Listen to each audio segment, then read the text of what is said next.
आगे मैं अपनी next panelist doctor Poonam Khatana से रिक्वेस्ट करूंगी कि वो GS paper 2 polity governance international relations में आप लोगों का मार्गदर्शन करें। डॉक्टर पूनम खटाना, मेरी आपसे रिक्वेस्ट है कि आप डॉक्टर पूनम खटाना, अब मैं ऑडिबल हूँ आपके लिए? यस।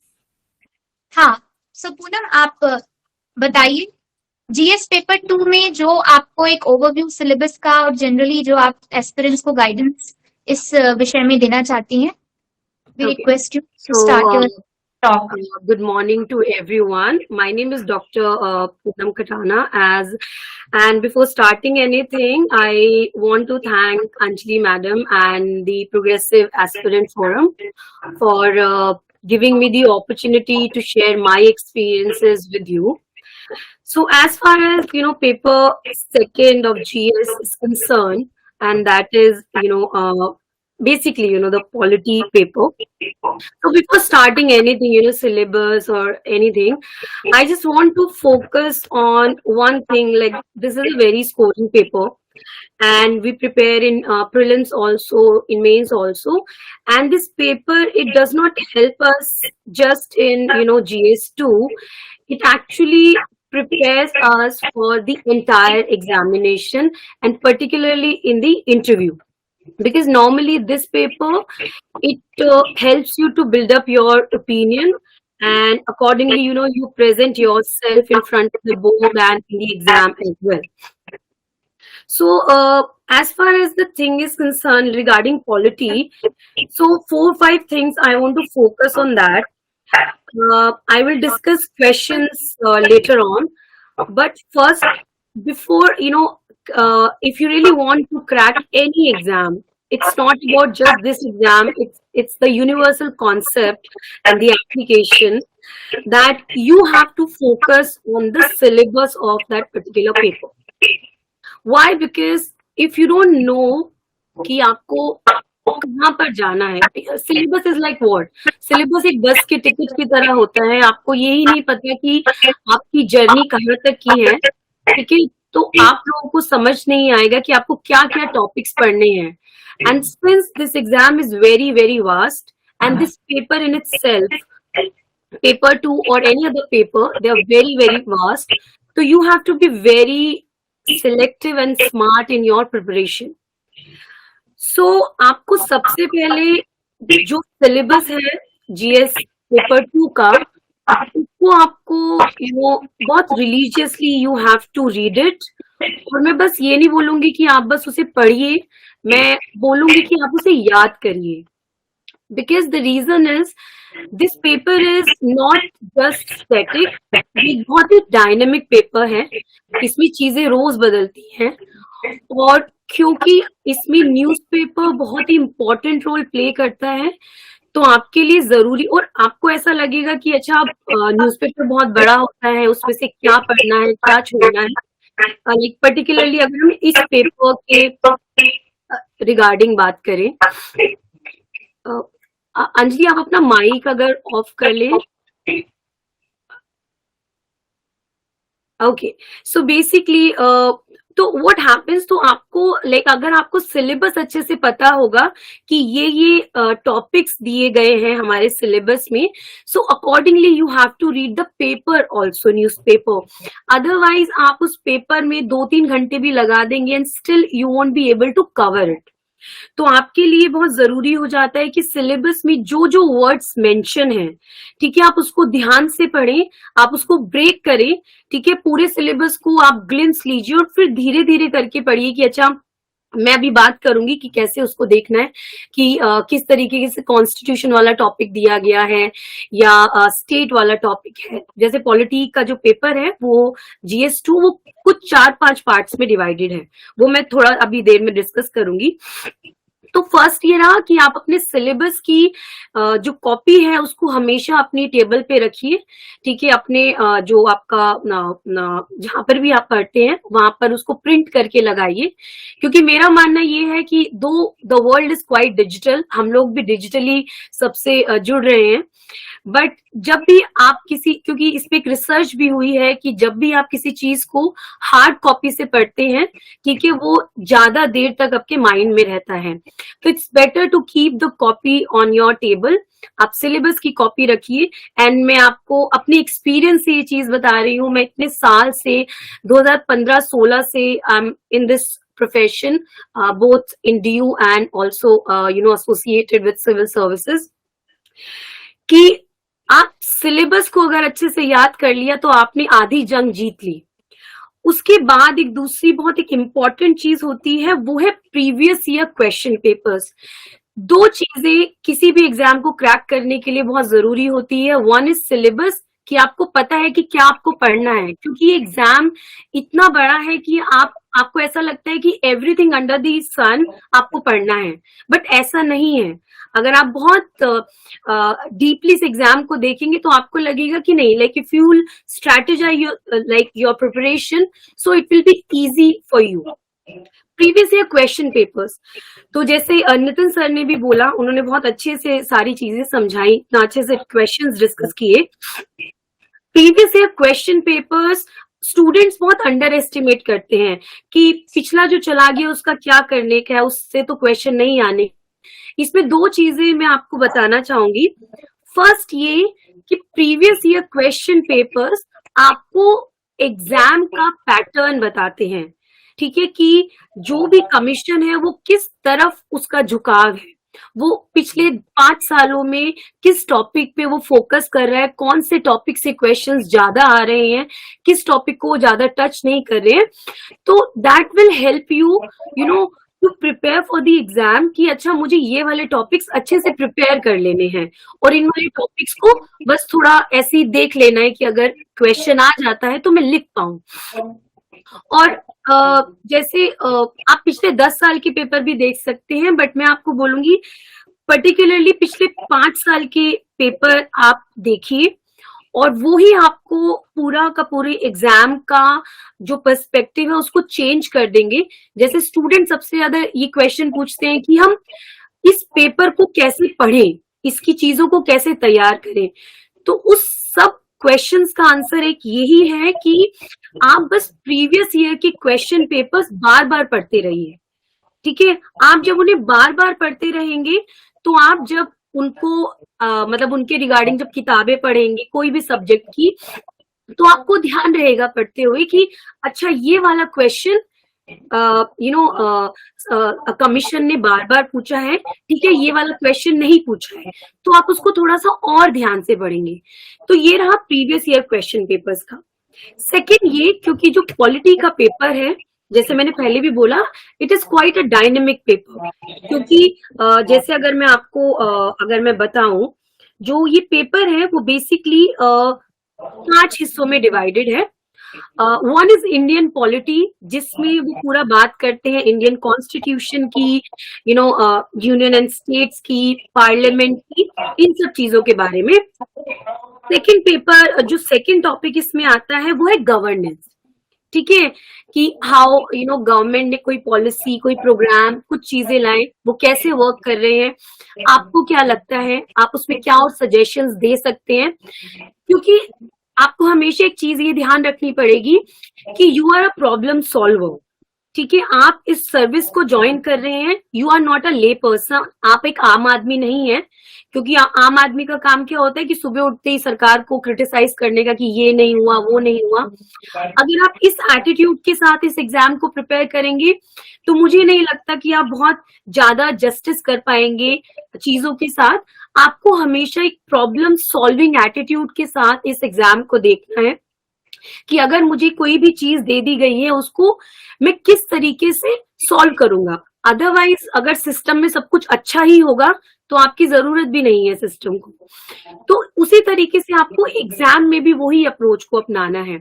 तो अगर आप देखिए जैसे हम मान लीजिए कि एजुकेशन के रिगार्डिंग कोई सरकार कोई स्कीम लेके आती है, या हेल्थ के रिगार्डिंग, या किसी पर्टिकुलर ग्रुप के रिगार्डिंग, ठीक है, और गवर्नेंस के इशू के रिगार्डिंग, तो डेफिनेटली आपको ये बताना है कि सरकार ने ये कदम उठाए हैं, ठीक है, ये स्कीम्स हुई है।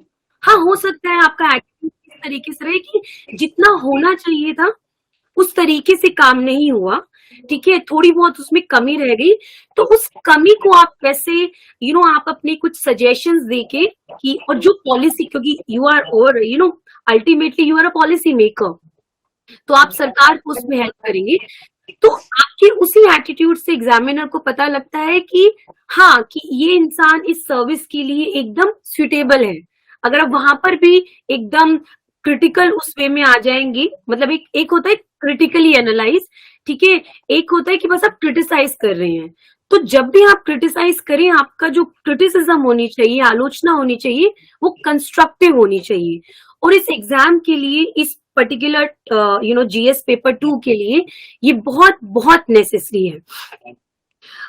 जो तीसरा इसमें टॉपिक आ जाता है वो डेवलपमेंट वाला जो इशू है, ठीक है, एंड चौथा जो है वो इंटरनेशनल रिलेशन, ठीक है। मैं बात करूंगी इसके सोर्सेस के रिगार्डिंग और जो भी सारी चीजें हैं। ये पेपर थोड़ा सा लेंदी है, ठीक है, आप जब भी आप इसका सिलेबस देखेंगे तो आपको लगेगा कि क्या क्या चीजें कवर करें, क्या छोड़ दें, लेकिन एक चीज आपको ध्यान रखनी है कि आपको अपने सोर्सेस को बहुत लिमिट रखना है।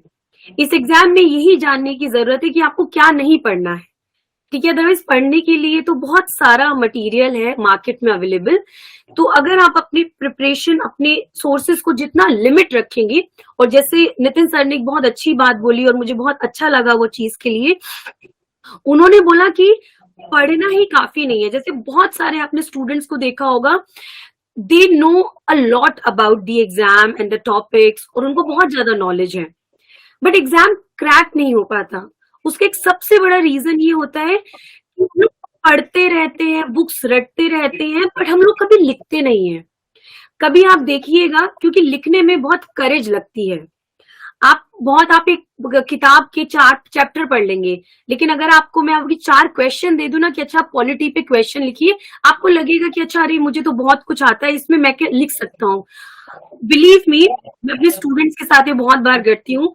उनको मैं कभी ऐसे लिखने के लिए बोल दूं ना कि मैं रैंडमली उनको कोई क्वेश्चन देती हूँ, तो उनको वो पेन उठा के लिखने में बहुत जोर लगता है, कि क्योंकि now you need that thought process.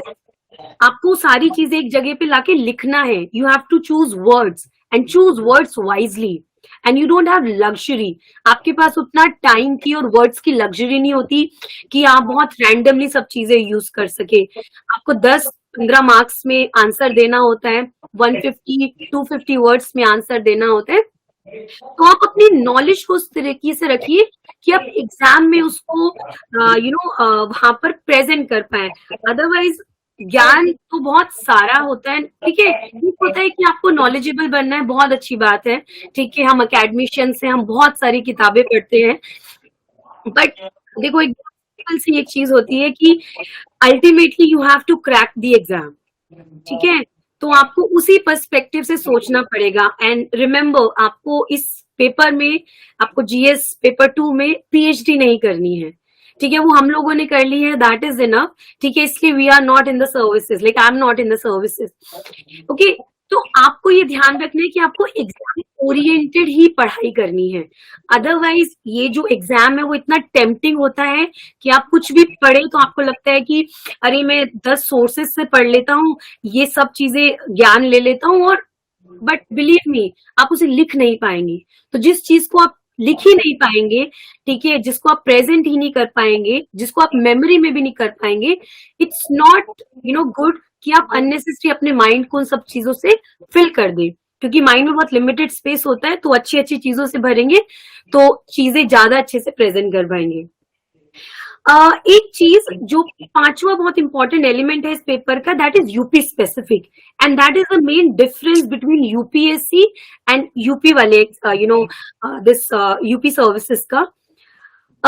इसमें UP specific justice and administrative system के रिगार्डिंग हर साल 2 से 3 क्वेश्चंस आते हैं मेंस में। तो आपको ये याद रखना पड़ेगा कि how UP is working in their administration and in justice system, some schemes if they are bringing, ठीक है, तो उसके रिगार्डिंग क्या अप्रोच होनी चाहिए, तो वो आपको थोड़ा सा इसके लिए तैयारी करनी पड़ेगी। One thing as I mention earlier, newspaper, वैसे तो पूरे एग्जाम के लिए newspaper from the first stage to the last stage it is very very important, but specially for GS paper 2, क्योंकि if you have seen previous year question papers, अगर आप लोगों ने 1-2 साल के भी क्वेश्चन पेपर्स देखे होंगे, इसमें बहुत ही करंट अफेयर बेस्ड क्वेश्चन आते हैं।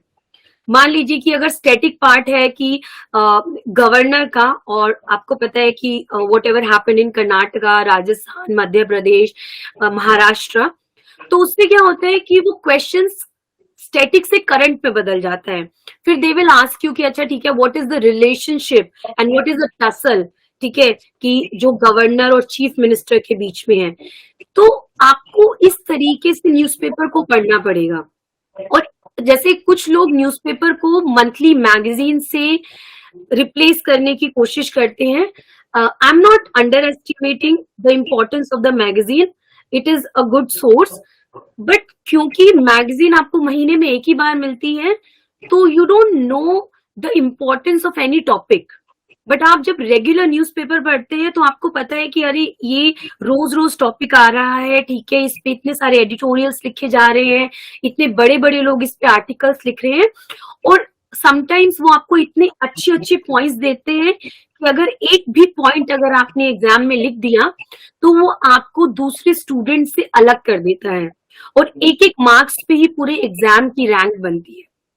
तो न्यूज़पेपर पढ़ना इस एग्जाम के लिए बहुत इंपॉर्टेंट है। कौन सा न्यूज़पेपर पढ़ना चाहिए वो मैं आपको बता दूंगी अगर टाइम परमिट करेगा। अंजलि आप मुझे बता दीजिएगा, ठीक है, फल क्रॉस द टाइम और कुछ भी। आप अभी आप कंटिन्यू कर सकते हो। अच्छा, ठीक है। तो जहां तक सोर्सेस की बात है, ठीक है, इस पेपर की, जैसे आपको पता है पॉलिटी है तो लक्ष्मीकांत को बोला जाता है, हिंदी और इंग्लिश मीडियम दोनों ही स्टूडेंट्स के लिए, कि आप लक्ष्मीकांत को रेफर करिए। बहुत बहुत अच्छी किताब है, सब कुछ चीजें कवर करता है, from prelims point of view, from mains point of view.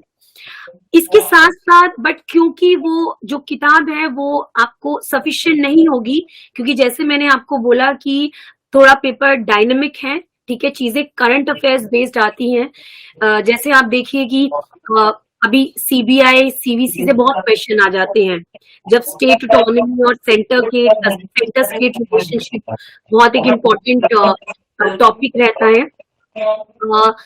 तो आपको ये ध्यान करना पड़ेगा कि आप उसको न्यूज़पेपर से कॉम्प्लीमेंट करें। इसके अलावा आप क्या बोलते हैं, आईआर के लिए, क्योंकि आईआर तो डायनेमिक टॉपिक है, आप कोई भी एक बेसिक बुक ले सकते हैं। अगर आपको एकदम ही आपका बेस नहीं है तो आप कोई भी आईआर की बुक, अगर इंग्लिश मीडियम के स्टूडेंट हैं तो वो बेलिस एंड स्मिथ की बुक ले सकते हैं, ठीक है। अगर हिंदी मीडियम के स्टूडेंट्स हैं तो एक बुक आती है तपन बिस्वाल जी की, आप वो किताब ले सकते हैं। आरसी विरमानी की किताब है, वो ले सकते हैं, इंटरनेशनल रिलेशंस के बेसिक फाउंडेशन को क्रिएट करने के लिए। इससे अलावा एक बहुत अच्छा जो सोर्स होता है, मुझे जो लगता है, वो है मिनिस्ट्री ऑफ एक्सटर्नल अफेयर्स, क्योंकि फर्स्ट प्राइमरी सोर्स भी है, और सेकंड आप उनकी साइट पे जाएंगे, आप कुछ भी टाइप करिए गूगल पे, ठीक है, कोई भी टॉपिक, उसके आगे आप MEA लिखिए तो आपको एक प्राइमरी सोर्स मिलेगा, और उसमें वो लोग सब कुछ इंक्लूड करते हैं।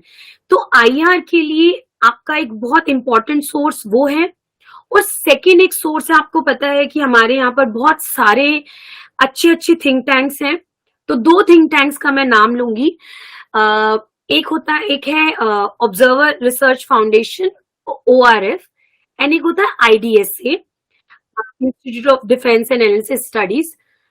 तो IDSA डिफेंस मिनिस्ट्री का थिंक टैंक है, तो वो लोग उनका आर्टिकल्स आते हैं, क्योंकि आईआर में हर दिन चीजें बदलती हैं।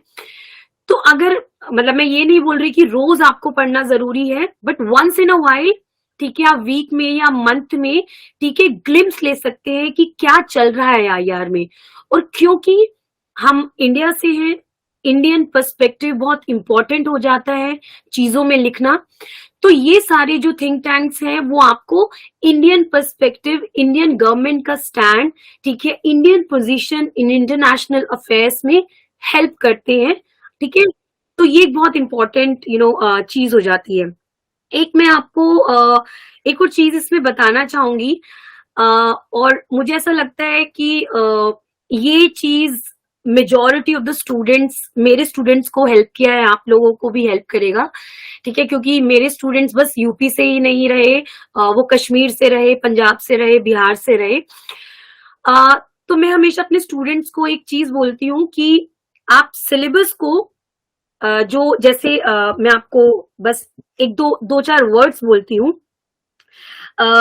जैसे मान लीजिए कि इंडियन कॉन्स्टिट्यूशन है, उसके सब हेडिंग्स हो गए हिस्टोरिकल बैकग्राउंड, ठीक है, कि जो जो एक्ट आए थे 1773 से लेके देन फिर बहुत इंपॉर्टेंट 1909, 1919, 1935, ठीक है, कैसे कॉन्स्टिट्यूशन बना, क्या कॉन्स्टिट्यूशन का क्रिटिसिज्म रहा, एक कुछ कुछ टर्म्स जैसे बेसिक स्ट्रक्चर, ठीक है, इस तरीके से जुडिशियल एक्टिविज्म, ठीक, judicial review, fundamental rights, fundamental duties, centre state relationship, इसके अलावा आरपीए एक्ट, उसके salient features, some terms, NGOs, self help group, pressure groups, तो role of civil services in a democracy, citizen charter, ऐसे बहुत सारे और भी वर्ड्स हैं। ये सारे वर्ड्स मैं आपको सिलेबस से बोल रही हूँ।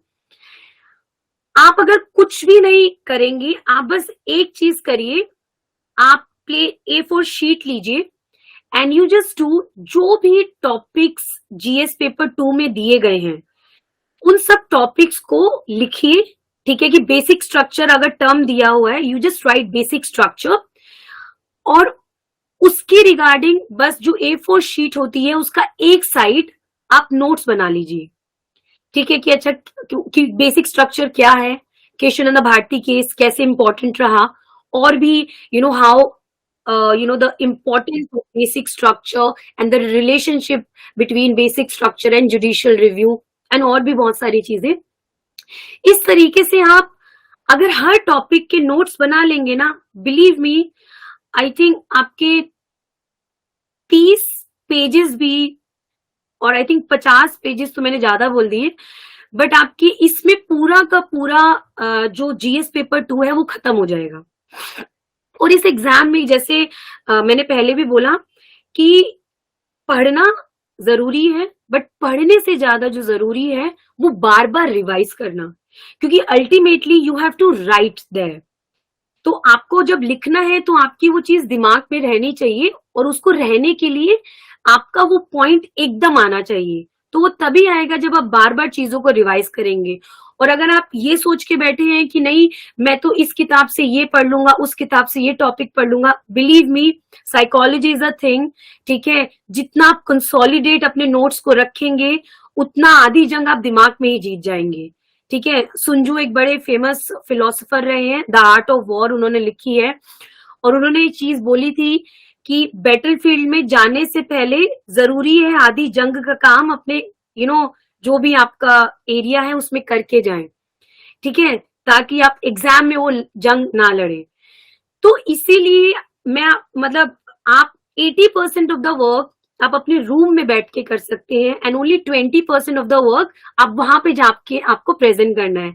तो जितना ज्यादा आप शॉर्ट नोट करेंगे, जितना लिमिटेड आप चीजें रखेंगे, you will present it better, and आपको उसमें ज्यादा मार्क्स मिलेंगे। एंड जैसे बहुत सारे स्टूडेंट्स को एक ये मिथ है कि जब मैं बहुत अच्छे से प्रिपेयर कर लूंगा तब मैं आंसर राइटिंग करूंगा या करूंगी, जब मेरे पास सब पॉइंट्स होंगे। ऐसा कभी नहीं होता है। इतना यूटोपियन जो कॉन्सेप्ट है, इट्स अ मिथ। ऐसा कभी भी नहीं होगा कि आप सब कुछ प्रिपेयर करें और तब लिखना स्टार्ट करेंगे। तो मेरा एक सजेशन आप लोगों को यही है कि जैसे ही आप थोड़ा थोड़ा पढ़ना स्टार्ट करें, ठीक है, answer writing is the game changer for this exam. और आप जितना लिखेंगे उतना आपके लिए अच्छा होगा। मैं बोलूंगी बेशक आप 4 किताबें कम पढ़ लीजिए, लेकिन 4 पेजेस ज्यादा लिखिएगा, वो आपको हेल्प करेगा। क्योंकि normally you have this thing कि मैं 4 किताबों से पढ़ के बहुत अच्छा आंसर लिख लूं। अच्छी आंसर की कोई डेफिनेशन नहीं होती, ठीक है। अच्छा आंसर होता है जो सिंपली राइट योर इंट्रोडक्शन। मान लीजिए कि आपको पंचायती राज पर कोई क्वेश्चन आ जाता है, तो यू टॉक अबाउट हाउ पंचायती राज आया, उसके पीछे स्ट्रगल हुआ, ठीक है, how 73rd 74th Amendment Act came in 1992 and how it is playing very important role grassroots democracy को strengthen करने में and ultimately direct democracy को strong बनाने में। उसके बाद आप बताइए, ठीक है, कि कौन कौन सी कमीशंस, ठीक है, कौन कौन सी कमिटीज, किस किस क्या बोलते हैं, whether ARC first, ARC second, या किसी की कोई स्पीच हुआ। जैसे एक बहुत इंपॉर्टेंट चीज मुझे याद आई अभी, आप कभी भी कोई आंसर लिखिए, ये मतलब मेरा उन स्टूडेंट्स को है चीजें कि जो लोगों ने बहुत ओवर एम्बिशियस प्रोजेक्ट्स इस तरीके से बनाए हुए हैं कि बहुत अच्छा आंसर लिखना है, तो आंसर अच्छा नहीं, आपको सिंपली 2-3 चीजें अपने आंसर में करनी है और that will be sufficient for your preparation and आपको बहुत अच्छे मार्क्स मिलेंगे। क्योंकि आप पॉलिटी की बात कर रहे हैं, पहला आप कोई भी आंसर लिखिए, ठीक है, उसमें आप 1-2 कमीशंस के बारे में बताइए कि 1-1 2-2 लाइन, ठीक है। जैसे मान लीजिए अगर आप इलेक्टोरल रिफॉर्म्स के बारे में बता रहे हैं, इलेक्शन कमीशन के बारे में बता रहे हैं, तो आप बता दीजिए, ठीक है, कि इंद्रजीत कमेटी थी या वोरा कमेटी थी, उन्होंने क्या क्या रिकमेंडेशन दिया, 1-2 line, that's it. Administrative reforms commission की रिपोर्ट क्या रही, लॉ कमीशन ने कुछ अगर बोला हो, सुप्रीम कोर्ट ने जैसे रिसेंटली 19 में और 20 में उन्होंने बहुत अच्छे गाइडलाइंस और इंस्ट्रक्शंस दिया इलेक्टोरल रिफॉर्म्स के रिगार्डिंग। इसके अलावा 1-2 फैक्ट्स आप लोगों ने सुना होगा, एसोसिएशन ऑफ डेमोक्रेटिक रिफॉर्म्स एक ऑर्गेनाइजेशन है जो हर साल डेटा निकालती है, ठीक है, रिगार्डिंग पॉलिटिकल पार्टीज और लाइक क्रिमिनलाइजेशन ऑफ पॉलिटिक्स, बहुत सारी चीजों की। And Indian government also take data उनकी वेबसाइट से। तो आप 1-2 कोई भी 1-2 ज्यादा नहीं, एक डेटा, एक सुप्रीम कोर्ट का डिसीजन, एक कमीशन की रिपोर्ट का 1-2 रिकमेंडेशन, ठीक है, बस। और इससे आप अपने आंसर को बहुत ज्यादा लेजिटिमेसी एंड क्रेडिबिलिटी प्रोवाइड करेंगे। एंड जैसे किसी भी एक आंसर का फॉर्म होता है, आप इंट्रोडक्शन लिखिए 2-3 लाइन का, ठीक है, उसकी बॉडी को लिखिए, जो भी उस आंसर की डिमांड है, और उसमें सारी चीजें बताइए। एंड कुछ जो लूप होल्स हो, ठीक है, कि इस particular still we are having, जैसे आप क्रिमिनलाइजेशन ऑफ पॉलिटिक्स का देखेंगे कि अकॉर्डिंग टू जो 17th लोकसभा है, उसमें 43% of MPs they are having criminal background, ठीक है। तो ADR का रिपोर्ट आपने दे दिया, तो आप इसको कैसे बेटर कर सकते हैं। And always remember this thing, आप कभी भी किसी आंसर को कंक्लूड करें, ठीक है, पॉलिटी के, you have to conclude it with a positive note, ठीक है, और कंक्लूजन जरूर लिखेंगे। If you are not writing conclusion, that is the incomplete answer, ठीक है। कुछ छोटी छोटी चीजें होती हैं, this is not a very big thing. Students या बहुत सारे लोगों ने एग्जाम को बहुत हाइप कर रखा है कि ये चाहिए आपको, पता नहीं कौन से ब्रह्मांड से, कौन से दूसरे ग्रह से आना है, ऐसा कुछ भी नहीं है। बहुत ordinary people, they are cracking the exam. Only thing you need to do, जैसे काफी लोग ये बोलते हैं मतलब कि आपको हार्डवर्क करना है, मैं थोड़ा सा इससे डिफर करती हूँ। हार्डवर्क तो करना ही, आप इस एग्जाम के बारे में सोच रहे हैं, but the most important thing about this paper, आपको जो करना है कंसिस्टेंसी, क्योंकि GS पेपर 2 में आपको न्यूज़पेपर पढ़ना है, और जैसे आप लोग जिम जाते होंगे या कोई नई लैंग्वेज सीखते होंगे, और इस न्यूज़पेपर पढ़ने का भी एक यही क्राइटेरिया है। कभी भी आप देखिएगा कि बहुत सारे लोग जिम जाते हैं और बीच में 3-4 दिन जब जिम छूट जाता है तो चौथे दिन वो अपने आप को यही बोलते हैं कि यार कोई बात नहीं, 3 दिन छूट गया ना, फिर अगले 1 हफ्ते कैसे छूट जाता है पता नहीं, वो कंसिस्टेंसी ब्रेक हो जाती है। सिमिलरली जैसे न्यूज़पेपर अगर आप पढ़ रहे हैं, आपको ज्यादा टाइम नहीं लगेगा, बिलीव मी, अगर आपने कभी नहीं न्यूज़पेपर पढ़ा, ठीक है, तो आपको 1-1.5 घंटा लग सकता है, बट 40 मिनट में बहुत स्टैंडर्ड टाइम है, बहुत अच्छा है कि आप न्यूज़पेपर कंप्लीट कर सकते हैं with all the important topics which is very much required for your exam. और क्वेश्चंस बहुत डायरेक्ट आते हैं, मैंने खुद बहुत सारे क्वेश्चन का एनालिसिस किया है, बहुत बहुत डायरेक्ट है, आपको बहुत ज्यादा उसमें तैयारी की जरूरत नहीं है, आप टॉपिक्स वाइज प्रिपेयर कर लेंगे वो भी हो जाएगा। बट एक चीज आपको ध्यान रखनी है, क्योंकि जो यूपी का एग्जाम पैटर्न रहता है वो बहुत ज्यादा यूपीएससी के एग्जाम से प्रभावित रहता है, और यूपीएससी की जो एग्जाम का पैटर्न है वो बहुत ज्यादा एप्लीकेशन बेस्ड है। तो मेक श्योर आप अपने क्वेश्चंस को भी उसी तरीके से तैयार करें, ठीक है, कि अगर आपको क्वेश्चंस को थोड़ा सा घुमा फिरा के पूछ लिया तो आप परेशान नहीं होंगे। एक चीज आप देखना कि जो प्रीवियस ईयर क्वेश्चन पेपर का मैंने आपको बोला कि बहुत सारे क्वेश्चंस रिपीट होते हैं, बहुत सारे क्वेश्चंस, तो आप अगर प्रीवियस 5 साल के क्वेश्चंस को भी लिख लिख के ऐसी प्रैक्टिस कर लेंगे, आपकी आधी प्रिपरेशन उसी से हो जाएगी, ठीक है। तो ये कुछ कुछ चीजें हैं जो आप कर सकते हैं। आई थिंक अंजलि और कुछ टाइम हाँ, है?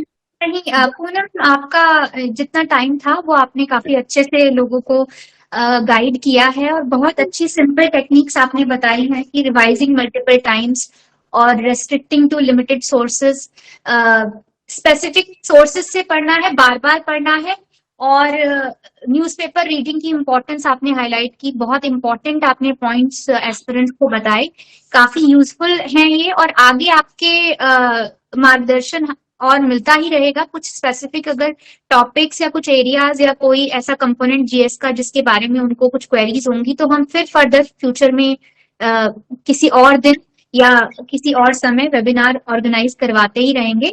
तो आपका बहुत ही फ्रूटफुल सेशन था, आपकी टॉक काफी अच्छी और बहुत मुझे बिल्कुल निश्चित रूप से यकीन है कि उनको काफी प्रभावित भी किया है और लाभ भी मिलेगा।